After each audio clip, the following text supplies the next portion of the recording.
Maria Lydig Daly was born in New York in 1824 to a wealthy family. Her father was the last owner of the land that later became the Bronx Park. Not much is known about her early life until she married Charles Patrick Daly in 1856. Charles was a justice of the Court of Common Pleas of the city of New York.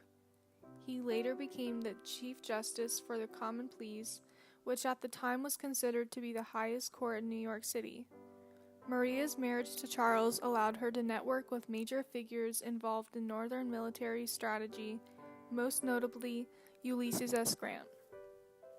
Maria and Charles were both Northern Democrats who blamed New England abolitionists for inciting the Civil War. Despite being pro-Union, Maria expressed a dislike of Abraham Lincoln. She claimed, "As far as I'm concerned, I would as willingly be ruled by Jefferson Davis as by poor Lincoln, and I suppose many feel the same." Despite her opposition to the war, she devoted much of her time to the cause.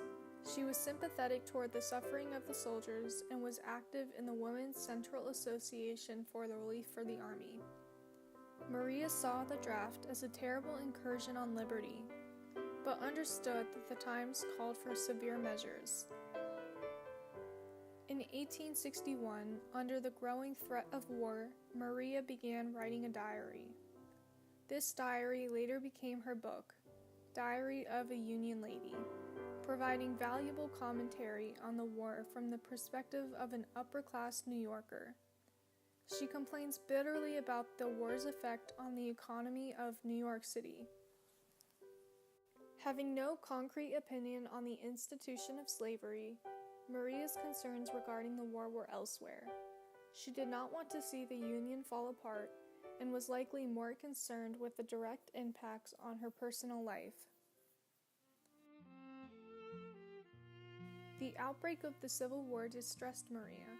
She recognized how polarizing the attack on Fort Sumter was, uniting the North in a war against the South.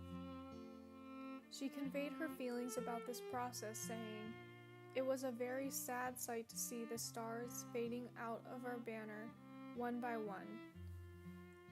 With her husband Charles away during the war, she expressed worry for the future, saying, "Sometimes I am so anxious and distressed for the future. I almost wish I had never known the blessedness of married life, a single life without any care, anxiety, or interest in the world, having nothing to lose, at least."